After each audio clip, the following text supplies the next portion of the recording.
Udah.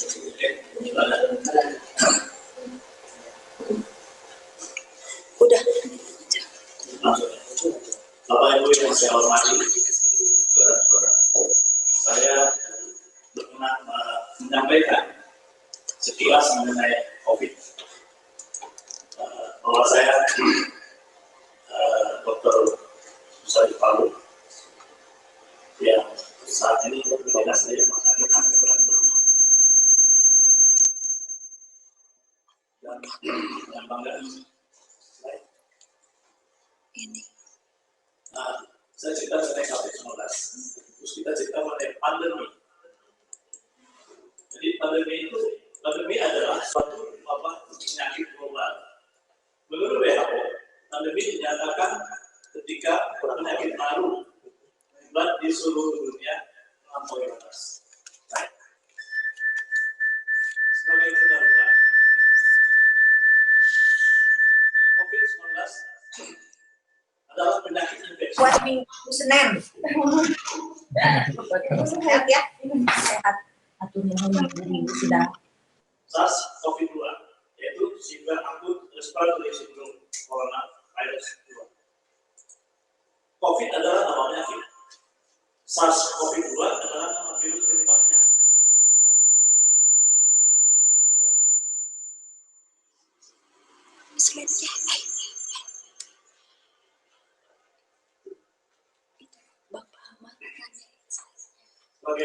Sebagai disampaikan tadi oleh Bapak Wakil Wali Kota bahwa COVID-19 ini sangat berat.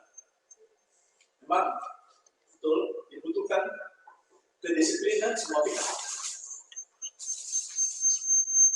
Masalahnya adalah obat spesifik untuk COVID sebetulnya belum ada. Vaksin untuk COVID sekarang sudah ada. Karena sekarang mulai banyak yang terus ingin segera divaksin. Mudah-mudahan program-program yang ini ada, sekalipun sempat dipermasalahkan sebelum-sebelumnya. Syukur alhamdulillah dengan telah banyaknya permintaan masyarakat untuk divaksin. Artinya tujuan kita untuk mengurangi wabah ini mudah-mudahan terwujud. Sebagai ilustrasi, sampai tanggal 27 Februari 2021 kemarin, 1.329.074 kasus terkonfirmasi. Sembuh 1.136.054 kasus. Angka kematian 2,7%.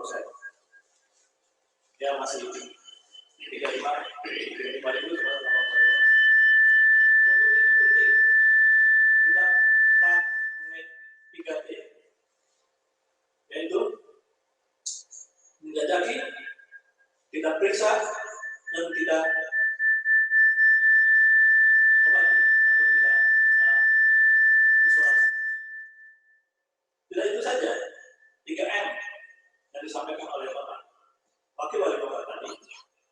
Masker, menjaga jarak, dan mencuci tangan. Kemudian perlu lagi vaksin. Mudah-mudahan dengan 3T, 3M vaksin tersebut, wabah yang mengganggu kita semua dalam segala macam aspek di dunia ini bisa berkurang. Sebagai ilustrasi lagi, transmisi mengenai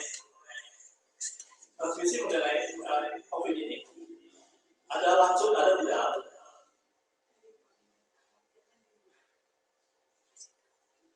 Dari seorang penderita COVID,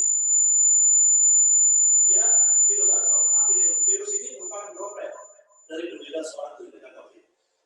Droplet itu percikan langsung, jadi bukan airborne. Bahwa droplet orang batuk terus bergentayangan dengan molekul kecil bisa saja, sehingga ada beberapa tempat masih terpapar bagi orang yang kita nggak tahu siapa yang kena COVID, sehingga ada itulah arti daripada berkerumun itu dijaga. Terus dengan jarak 1 km dari orang yang batuk atau bersinar mati. Kalau tidak lanjut, penderita tadi droplet tumpah ke permukaan benda manapun. Dan karena tidak ada inangnya, segera mati. Tapi makan waktu juga. Pas pada beberapa jam terpegang oleh seseorang, terus tangannya terus menyentuh wajah.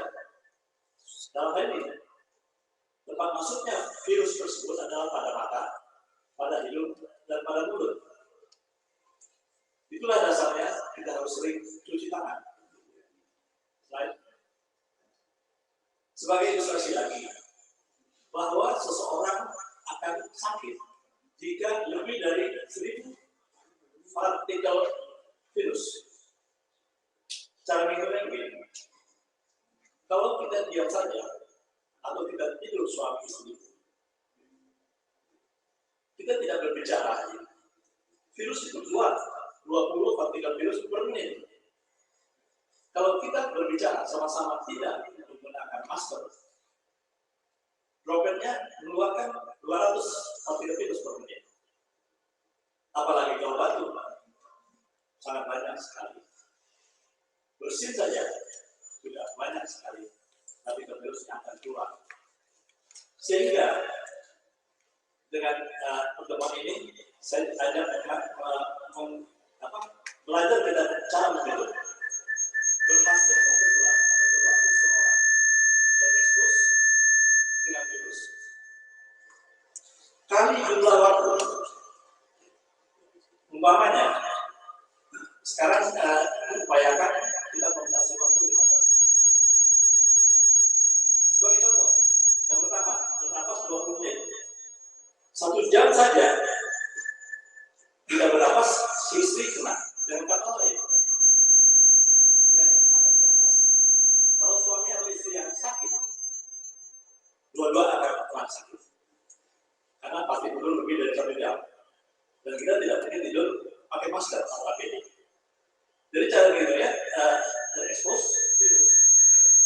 Kalau hari berbicara, makanya 200 kali jumlah waktu, makanya kita bilang waktu 15 menit, dikurangi oleh masker atau APD yang kita pakai. Dengan cara ini, itulah tadi disampaikan bahwa pengguna masker itu apa? Kalau kita tidak pakai masker, ya pasti masker yang ada macam-macam masker bedah, itu deteksi sekitar 60-70%. Masker N95 95% dikuranginya. Itulah pengkaliannya. Saya yakin Bapak Ibu tidak bisa memikirkan. Saya pakai juga begitu. Diperkirakan orang yang virus 5 menit paling lama atau 3 menit keluar. Karena saya juga harus saya jaga. Saya perawat sudah tahu. Karena kalau saya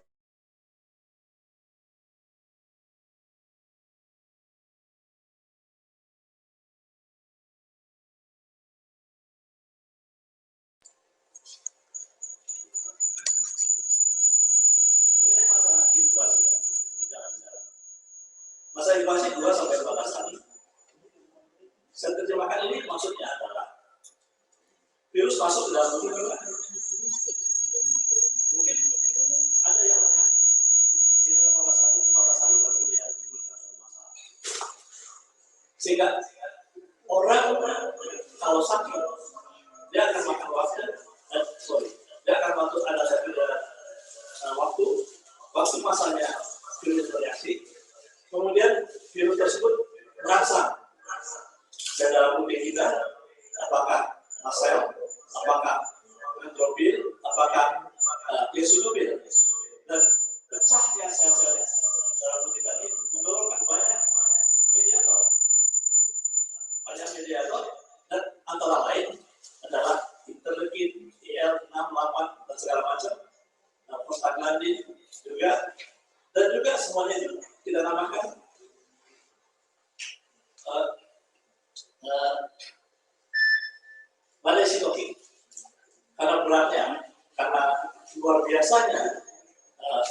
atau menyerang itu kita sebut badai. Sitokin artinya badai sangat luar biasa dan sangat hal-hal ini yang saya maksudkan, sehingga arti daripada 2-14 hari ini pada virus bagaimana orang bisa kemudian mungkin sampai masa inkubasi belum ada gejala, namun berikutnya setelah menimbulkan gejala itulah kita masuk fase kedua, masa inflamasi. Fase ketiga nanti itulah masalahnya yang saya bilang tadi mediator yang pecah sehingga sitokin akan menyerang luar biasa. Gejala-gejala lain yang mungkin terjadi adalah nyeri kepala, nyeri otot, nyeri otot, anosmia, gangguan penciuman, hipoglikemia, pengecapan, serta gangguan diare, jadi namanya diare atau sering mencret atau mual-mual. Pada kasus berat dapat menyebabkan pneumonia, sindroma distresi pernapasan akut, SARS, gagal ginjal atau multi organ failure, bahkan menimbulkan suatu kematian. Gejala-gejala lain pada organ lain, seperti masalah seperti yang saya sampaikan tadi, mediator menyebabkan suhu mana dia darah dasar, sehingga menimbulkan masalah-masalah lain, kena hati, kena jantung, kena semua dalam organ tubuh kita, karena dia melalui pembuluh darah. Baik. Sekarang patogenese dan patofisiologi. Kalau kita lihat bagaimana ini gambaran virus masuk. Virus masuk akan menyerang sel-sel. Menyerang sel-sel, maksud saya sel darah putih, dan nanti dia pecah mengeluarkan mediator.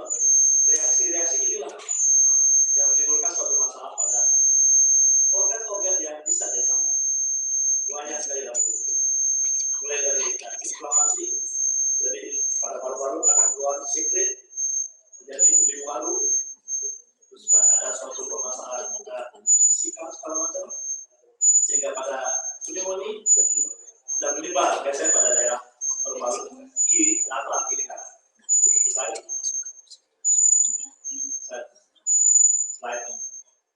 Slide.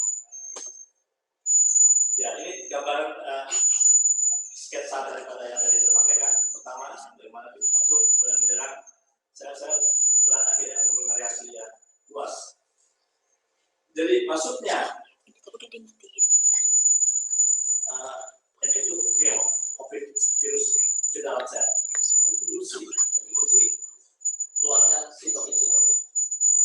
Kemudian sitokin ini jumlah yang tinggi, yang hendak besar-besaran dan sangat ganas oleh virus corona 19 ini, SARS-CoV-2 ini, ya, IL 18, interferon, segala macam akan keluar.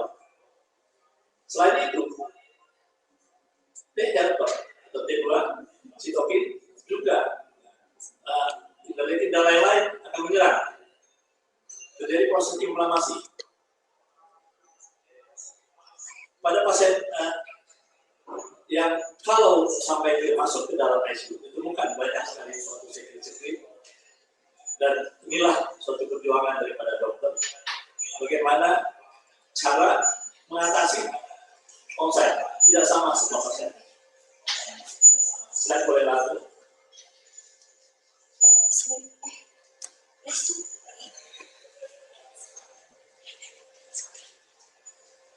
Ini yang sama. Tadi saya sampaikan bahwa masuknya virus ke dalam tubuh dinamakan viral load. Menyebar oleh partikel-partikel virus tadi. Kalau sedikit diagramnya di atas, gejalanya mungkin ringan. Kalau banyak diagram di bawah, kasusnya mungkin jadi berat. Dan semua itu menimbulkan suatu reaksi yang sama. Tergantung juga daya tahan tubuh kita selama ini ada. Slide berikutnya. Saya mencoba beberapa definisi kasus konfirmasi, probable, suspek, dan kontak. Slide. Konfirmasi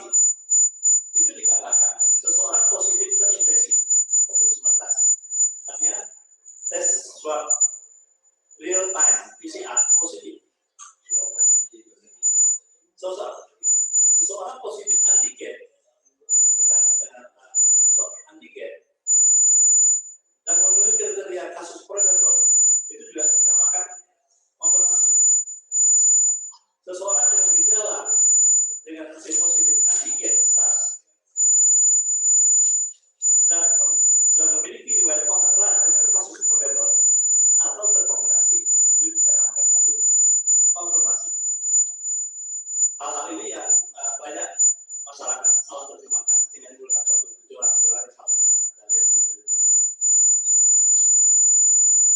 Jadi kasus terkonfirmasi ini bisa dengan gejala atau tanpa gejala. Slide.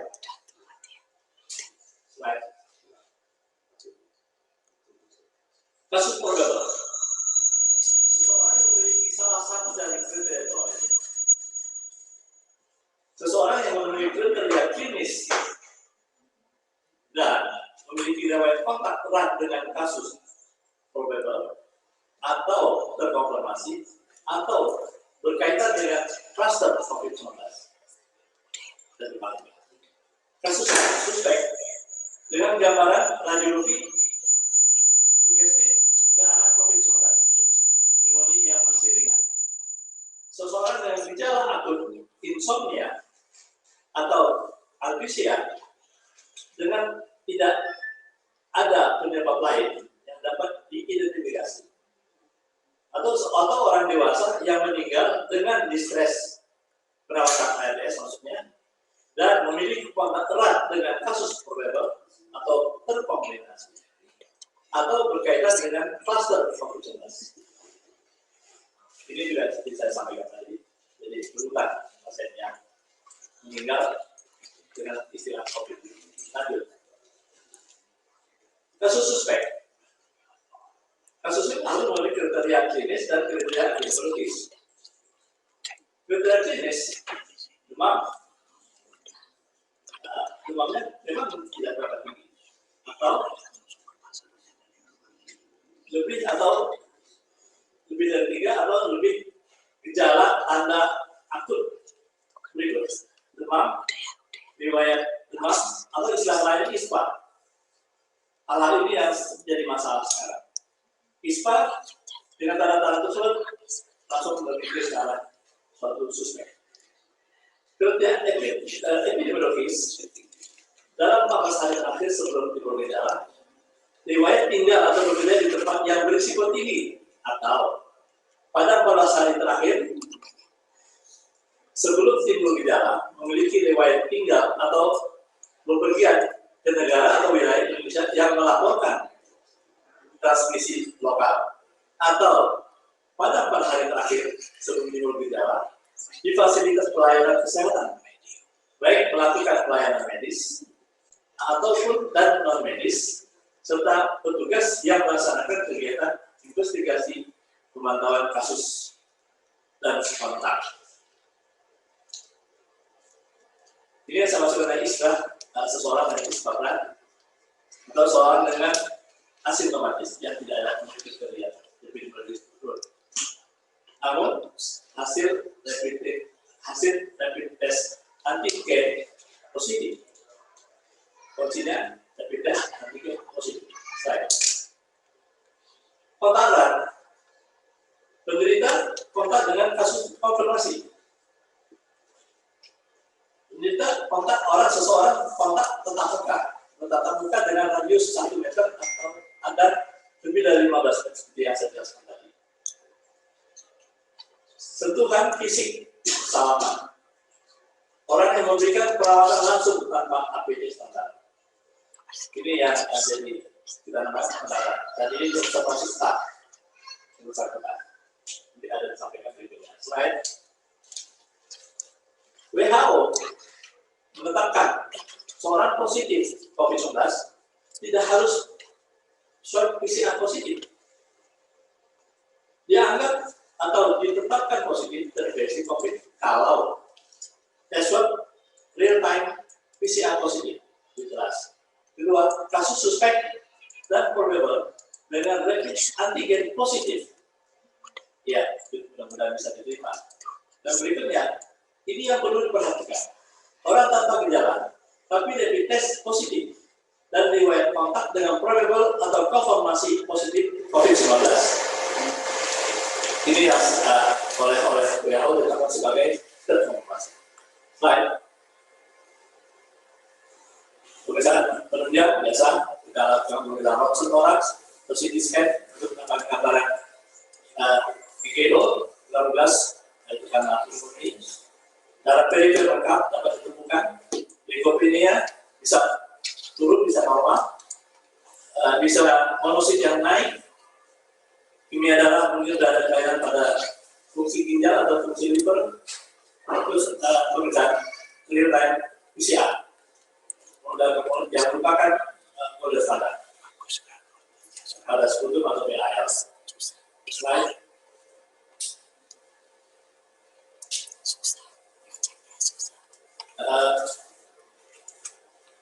Ya, ini mengenai mengurangi dari gejala tanpa gejala isolasi menanganinya adalah kalau tanpa gejala isolasi mandiri di rumah 14 hari, terapi simptomatis.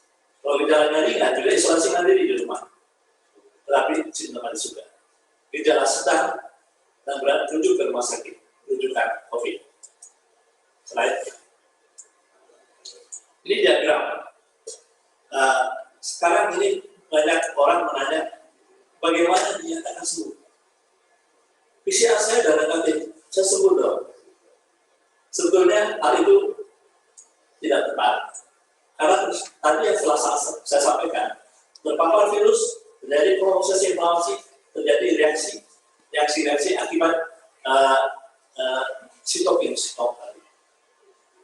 Gejala-gejala ini yang dianggap yang mungkin telah datangnya, sehingga diberikan suatu pemburukan, sehingga yang menentukan perbaikan adalah tenaga dokter yang merawatnya. Ya, mudah-mudahan hal ini bisa ditangkap oleh semua. Slide. Kalau kriteria isolasi asimptomatis, Britan perlu bisa lagi nggak? Tidak perlu. Terus kriteria selesai isolasi, ya cukup batas 10 hari tambah 3 hari. Yang ringan dan sedang, PCR perlu lagi ya? Tidak perlu. Pada kasus sedang. Nah, pada kasus berat, ya. Ini maksudnya terutama pada fasilitas rumah sakit yang ada untuk pemeriksaan laboratorium tersebut. Slide. Kriteria sembuh. Jadi kelas singgung juga bahwa gejala ringan, tanpa gejala ringan, sedang atau berat atau kritis. Ditambah kriteria selesai infeksi. Terus akan surat selesai dari dokter PPDB. Jadi harus ada surat daripada dokter tersebut bahwa ada dokter tersebut. Baik. Ini bahasa-bahasa yang saya sampaikan. Bagaimana sebaiknya pasien itu atau semua kooperatif, semua multidisiplin tadi. Sebagai contoh, data-data di rumah sakit persahabatan, pasien yang kritis itu 53,9% case fatality rate-nya yang meninggal. Sedangkan pasien yang berat 5,4. Mudah-mudahan betul-betul dihandle yang baik. Kemudian yang sedang itu 1,8% yang meninggal. Nah, dari kan tidak ada yang meninggal. Ini sebagai contoh, negara kita, karena ini penyakit baru, sehingga banyak ahli terlambat mengambil suatu sikap. Dan beberapa negara lain cepat mengambil sikap, sehingga angka kematian jadi lebih rendah daripada kita sendiri. Dan angka kesakitan juga lebih ringan. Jadi masihnya ringan, tidak jadi sedang tidak jadi berat. Slide. Jangan lagi bahwa pasien yang tanpa gejala kemudian bisa menjadi ringan, biasanya itu karena apa ya, atau karena daya tahan tubuh lemah, atau malah menjadi berat. Kalau menjadi berat, itu 2,7% akan menjadi kritis, sedang menjadi berat, dan akhirnya kritis. Yang sedang pun jadi kritis 8,6% bisa. Apalagi yang berat 17,1% lebih banyak akan menjadi kritis. Jadi kalau kita lihat diagram ini, pasien tanpa gejala 1% recovery, termasuk juga yang ringan. Sedangkan yang moderat, sedang, itu 96,4% yang recovery. Dan untuk yang berat dan kritis, cukup besar angka kematian. Lanjut. Jadi perkembangan terapi mengenai COVID-19 tersebut sebenarnya belum ada terapi spesifik. Jadi terdapat beberapa opsi untuk terapi, seperti azitromisin. Pertanyaan timbul lagi. Apa azitromisin kan antibiotik? Kok dikasihkan? Banyak pakar WHO mengatakan antibiotik profilaksis pada jaringan tidak dianjurkan. Tetapi azitromisin ini kenapa diambil azitromisin? Karena efeknya ada sebagai antiinflamasi. Azitromisin mempunyai juga antibodi dan antisekresi dan membantu masalah sitokin storm tadi. Sekarang kloroquine tidak dipakai lagi karena efek sampingnya banyak. Antivirus dipakai mas, oseltamivir dan sebagainya. Dan ini dipantau oleh para ahli. IR berapa yang terjadi pakai antivirus yang berhubungan. Jadi itu kira-kira bahwa bagaimana yang dimasukkan modifikasi base terapi. Lanjut.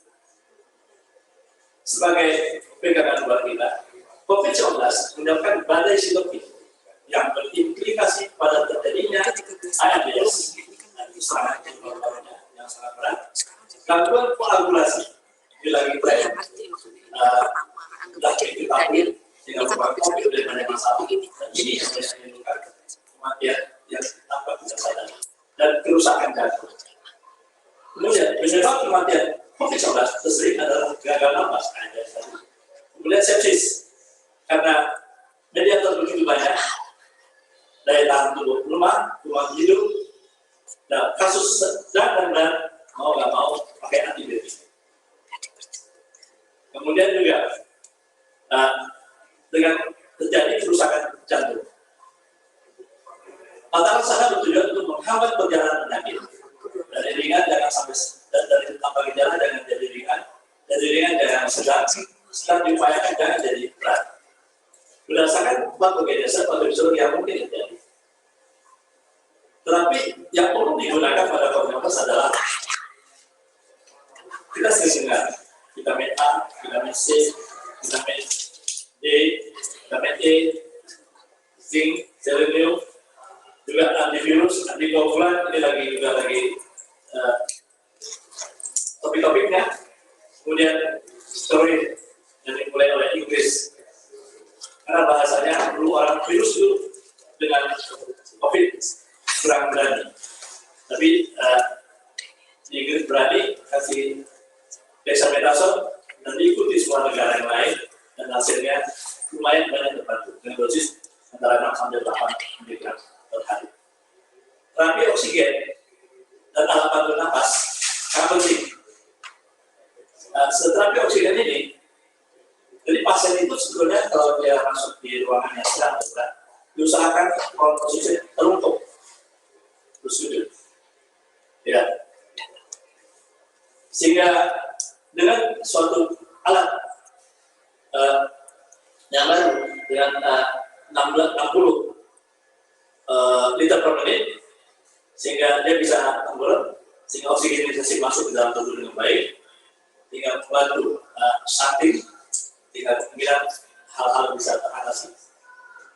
Terapi tambahan mungkin bermanfaat dan dapat digunakan kasus berat dan kritis seperti anti-interleukin 6, plasma konvalesen, ini lagi juga tren-trennya. Tapi pada ringan dan sedang tidak dianjurkan kemudian plasma konvalesen dan lain-lain. Barangkali itu bisa saya sampaikan. Terima kasih. Assalamualaikum warahmatullahi wabarakatuh. Waalaikumsalam warahmatullahi wabarakatuh. Terima kasih Dr. Marwan. Sedikit panjang dari jadwalnya, tapi tidak bisa saya stop oleh karena memang kita perlu mendengarkan semuanya. saya sangat menghayati, oleh karena saya mengalami sendiri. Dr. Mawar adalah dokter spesialis paru yang tempat saya berkonsultasi selain dari DPJP-nya, Dr. Ezra, spesialis anestesi. Mohon maaf pada para peserta, tadi agak terganggu di menit-menit pertama oleh karena ada feedback akibat dari ada yang unmute dari para peserta atau dari narasumber. Sekarang sudah sempurna kualitas suaranya. Ketika kita sudah diagnosa sebagai penderita COVID-19, maka yang berperan kemudian adalah laboratorium. Ya. Juga ketika kita sudah menjalani masa-masa follow up. Sekarang kita undang pakarnya, Dr. Daniel Malik Adibrata, spesialis patologi klinik, magister manajemen, dan waktu masih tetap 20 menit ya, Dr. Daniel. Silakan.